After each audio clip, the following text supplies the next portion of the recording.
Visualisasi ini menunjukkan proyeksi anggaran nasional Indonesia tahun 2026 dan sebuah kesenjangan struktural besar langsung terlihat jelas. Negara berencana membelanjakan sekitar 3,8 kuadriliun rupiah, namun hanya memproyeksikan pendapatan total sekitar 3,1 kuadriliun. Mari kita lihat lebih dekat sisi pendapatan. Untuk mengisi pundi-pundi itu, pemerintah sangat bergantung pada penerimaan pajak yang menghasilkan hampir 1,2 kuadriliun hanya dalam paruh pertama tahun ini.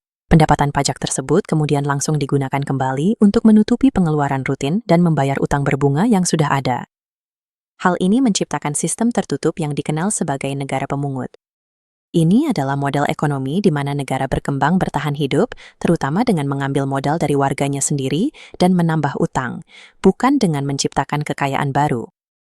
Sekarang, bandingkan perhitungan itu dengan agenda ekonomi jangka panjang pemerintah.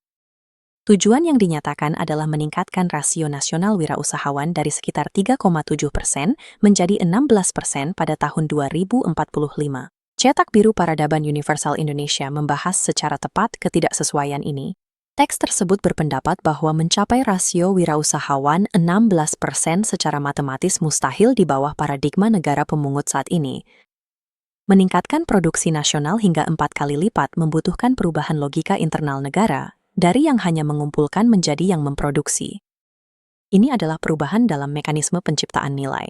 Untuk memahami bagaimana hal ini bekerja, kita perlu merekayasa balik sistem operasi yang diusulkan dari awal.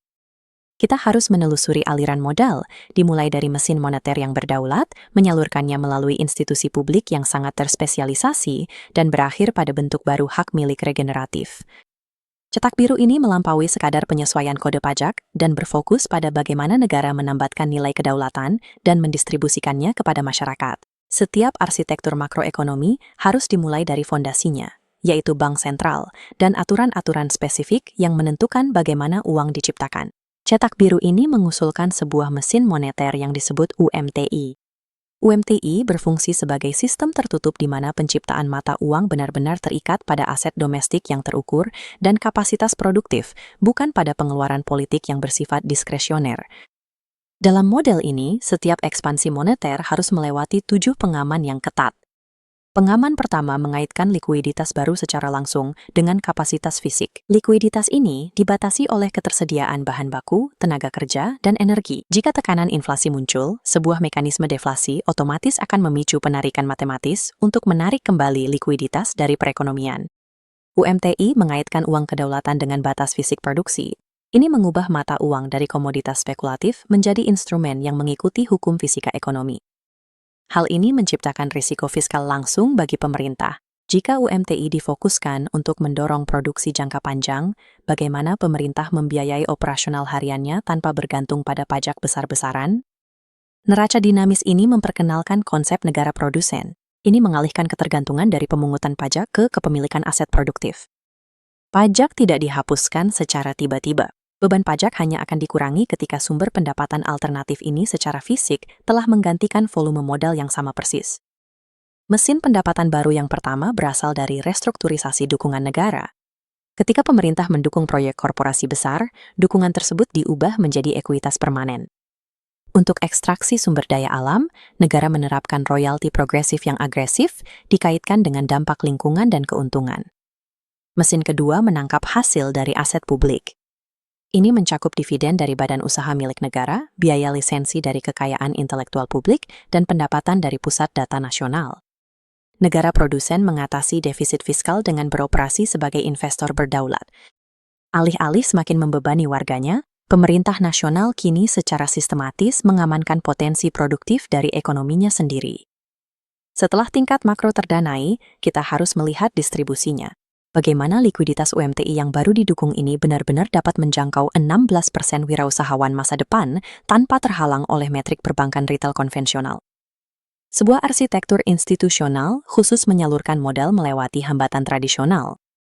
Pertama, Bank Emas Universal mengonsolidasikan cadangan emas untuk mendukung aset keras dan lindung nilai risiko. Kedua, Bank Riset dan Inovasi mendanai pabrik percontohan teknologi berisiko tinggi dengan melewati tuntutan agunan tradisional berdasarkan validitas ilmiah.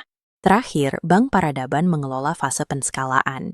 Bank ini menggunakan tangga pendanaan bertingkat, menyalurkan modal secara bertahap mulai dari 1 juta rupiah untuk validasi mikro awal hingga miliaran rupiah untuk industrialisasi dan kapasitas ekspor.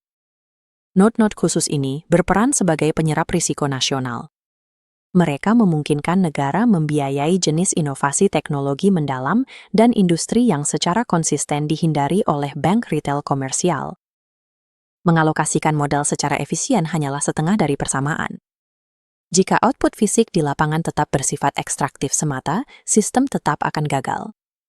Untuk mengatasi hal ini, cetak biru tersebut mewajibkan hilarisasi atau hilirisasi. Ini adalah pergeseran dari mengekspor tanah mentah dan bahan yang belum diolah menuju pembangunan ekosistem industri lokal yang kompleks. Ada catatan penting di sini. Hilirisasi tetap merupakan eksploitasi jika hal itu merusak daerah aliran sungai lokal dan daya dukung ekologi. Pengolahan mineral tidak dapat dianggap sebagai kemajuan jika meninggalkan limbah beracun dan sumber daya yang terkuras. Teks ini memperkenalkan Badan Hukum Peradaban Universal, atau BHPU, sebuah struktur korporasi yang dirancang untuk mewajibkan reinvestasi sosial dan ekologis. Ini membandingkan dua struktur korporasi. Di sebelah kiri, entitas tradisional mengalirkan seluruh keuntungan ke atas kepada pemegang saham eksternal. Di sebelah kanan, BHPU memiliki aset yang terkunci dengan sirkulasi keuntungan horizontal yang wajib. Surplus secara hukum diarahkan kembali ke kepemilikan pekerja, dividen sosial, dan pemulihan ekologi. BHPU mewakili kondisi akhir fisik dari seluruh sirkuit UMTI. Ini memastikan bahwa kekayaan baru yang tercipta secara hukum harus didistribusikan secara sosial dan bersifat regeneratif, bukan diekstraksi dan dialihkan ke luar negeri. Semua ini memperkenalkan kerentanan yang jelas. Bagaimana Anda mencegah negara produsen yang saling terhubung secara masif ini terjerumus ke dalam kronisme politik? Lapisan terakhir dari arsitektur ini adalah Universal Civilization Operating System, sebuah jaringan tata kelola digital raksasa berbasis AI secara real-time. Sistem ini dirancang untuk mengaudit kemajuan setiap proyek, dampak lingkungan, dan kapasitas real secara bersamaan. Sistem ini secara matematis menegakkan 7 perlindungan UMTI, sepenuhnya menghilangkan bias manusia dari pengumpulan data. Teks ini memberikan peringatan langsung terhadap apa yang disebutnya sebagai syariah kosmetik.